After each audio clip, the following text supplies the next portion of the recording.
மரியாதையோடு வாழ வேண்டும் என்பதற்காக நபிமார்களையும் அல்லாஹ் வியாபாரிகளாக, தொழிலதிபர்களாக, விவசாயிகளாக, கூலித்தொழில் செய்யக்கூடியவர்களாக அல்லாஹ் உலகத்தை வாழ வைத்திருக்கிறார்.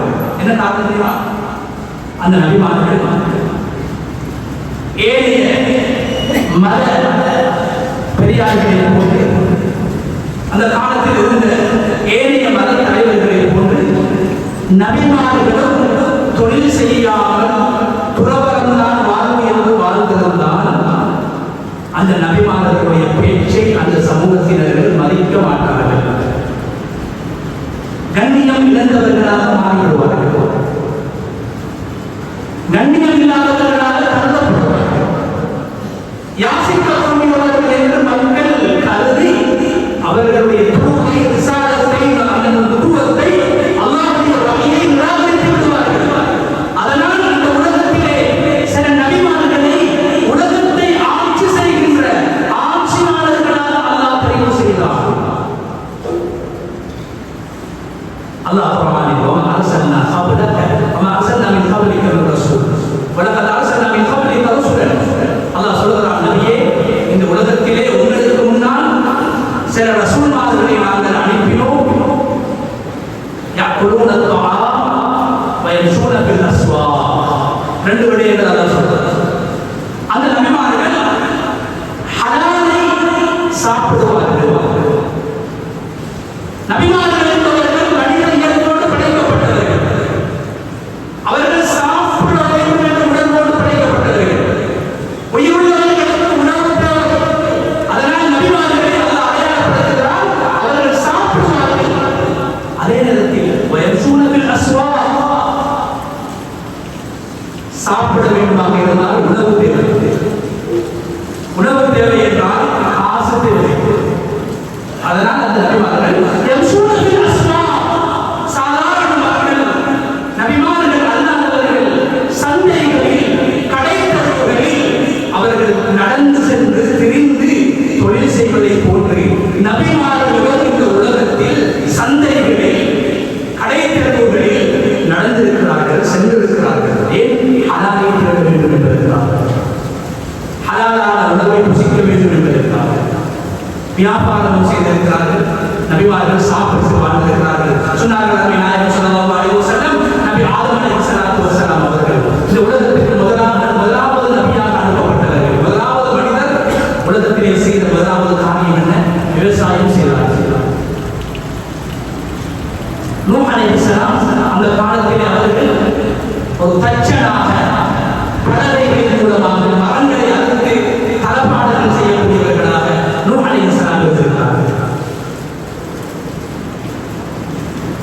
தொழில் செய்திருக்கிறார்கள், சுய தொழில் செய்திருக்கிறார்கள், உற்பத்தி செய்திருக்கிறார்கள். நூஹ் அலைஹிஸ்ஸலாத்தை அல்லாஹ் குர்ஆனில் அடையாளப்படுத்துகின்ற போது அவர்கள் கப்பல் செய்தார்கள். இந்த உலகத்தில் முதலாவது கப்பலை கண்டுபிடித்தவர்கள், கப்பலை உருவாக்கியவர்கள் நூஹ் அலைஹிஸ்ஸலாம் என்பதை குர்ஆன் பேசுகிறது. எனவே குர்ஆன் தொழில்நுட்பத்தை வலியுறுத்தியிருக்கிறது, கைத்தொழிலை வலியுறுத்தியிருக்கிறது. தாவூத் அலைஹிஸ்ஸலாம் அவர்களுக்கு கிடைத்த மகன் சுலைமான் அலைஹிஸ்ஸலாம் உலகத்தை ஆண்டவர்கள். உலகத்தை ஆட்சி செய்த சுலைமான் அலைஹிஸ்ஸலாமுடைய தந்தை யார்? தாவூத் அலைஹிஸ்ஸலாம். குர்ஆன் சொல்கிறது, தாவூத் அலைஹிஸ்ஸலாம் அவர்களுக்கு நாங்கள் இரும்பை வசப்படுத்தி கொடுத்தோம். இரும்பின் மூலமாக ஆயுதங்களையும், இரும்பின் மூலமாக சக்திகளையும், இரும்பின் மூலமாக பானைகளையும், இரும்பின் மூலமாக கருவிகளையும் அவர்கள் செய்யக்கூடியவர்களாக ஒரு தொழிலாளர்களே தாவூத் அலைஹிஸ்ஸலாம் வாழ்ந்திருக்கிறார்கள். மூசா அலைஹிஸ்ஸலாத்தை குர்ஆன் வர்ணிக்கிறது. தன்னுடைய ஊரை தாண்டி இன்னும் ஒரு நாட்டுக்கு சென்று, இன்னும் ஒரு ஊருக்கு சென்று 8 வருடங்கள் நபி மூசா அலைஹிஸ்ஸலாம் அவர்கள் ஆடு மேய்த்து தொழில் செய்திருக்கிறார்கள். தொழில் செய்து வாழ வேண்டும் என்று இஸ்லாம் பேசுகிறது. தன் கையால் உழைத்து வாழ வேண்டும் என்று இஸ்லாம் பேசுகிறது. சொன்னாங்க, அந்த ஹதீஸ் சொல்லி சொன்னாங்க, இந்த உலகத்தில் ஒரு மனிதன் சம்பாதிக்கக்கூடியதில்லை ஆக தெளிவான ஹலால், சந்தேகமில்லாத வருமானம், சந்தேகமில்லாத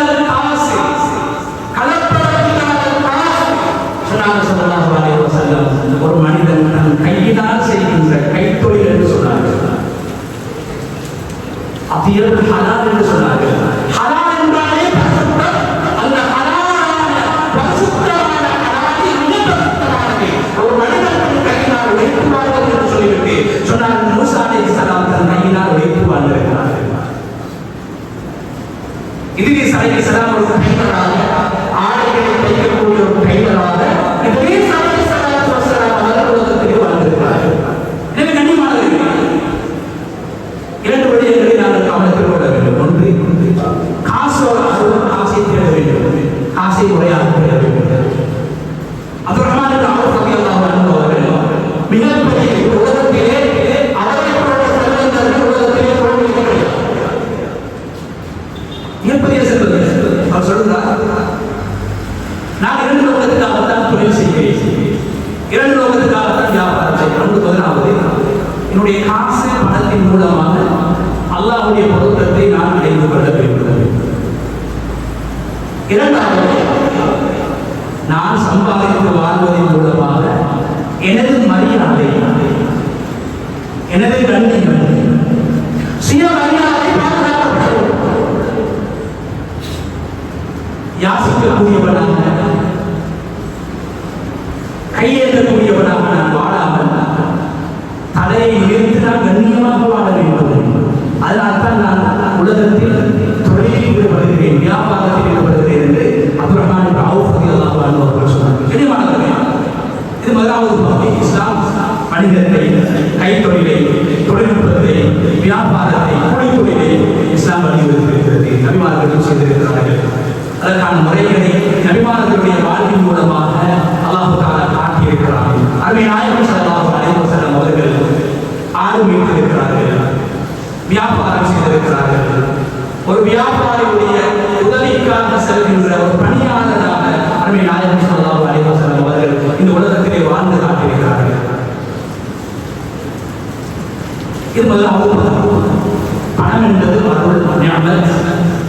இந்த பணத்தை முறையாக இஸ்லாம் காட்டுகின்ற பிரகாரம் தேட வேண்டும். மறுமையிலான நோக்கம், மறுமையை சம்பாதிப்பதற்கு ஒரு சாதனமாக, ஒரு கல்வியாக, ஒரு துணையாகத்தான் காசை இஸ்லாம் பார்க்கிறதே தவிர காசுதான் வாழ்க்கை, வாழ்க்கையிலான காசு என்று வாழக்கூடாது. இது சடவாதம், இது சடவாதம். இது முதலாவது அல்லாஹ் எனக்கு தந்த பாக்கியம். எல்லோரும் என்னுடைய இடத்தினால் ஈடுபாடு காட்ட வேண்டும். காசை பெருக்குகின்றோம், காசை வளர்க்கின்றோம், இருக்கின்ற காசை இன்னும் அதிகப்படுத்த வேண்டும் என்று எங்களுடைய ஒரு நாடு எடுத்துக்கொண்டால், என்னுடைய நாட்டில் பெரும்பாலான பகுதியை நாங்கள் செலவழித்தது காசுக்காக, உலகத்தை ஹலாலை தேட வேண்டும் என்பதற்காக காசை வளர்த்துகின்றோம். ஆனால் என்னுடைய பிள்ளைகளுடைய விடயத்தை நாங்கள் பெற்றெடுத்து அல்லாஹ் காசை கண்ணியமாக ஒரு நாளில் பேசியிருக்கக்கூடிய, பணத்தை உயர்வாக அல்லாஹ் பேசியிருக்கக்கூடிய பிள்ளைகளுடைய விடயத்தில் நாங்கள் பார்க்கின்ற போது அவர்கள் வளர்வார்கள் என்று நாங்கள் விட்டுவிடுவோம். காசை வளர்த்துகின்றோம், மரத்தை வளர்த்துகின்றோம், வீட்டிலே வளர்க்கின்ற பூமரத்துக்கு கூட நல்ல தண்ணீரை ஊற்றினால் வளர்க்கின்றோம். அது செத்துவிடக்கூடாது. மரம் காய்ந்து விடக்கூடாது. பூமரத்துடைய பூ காய்ந்துவிடக்கூடாது. வளர்க்கின்றது, காசை வளர்த்துகின்றது, தப்பு கிடையாது.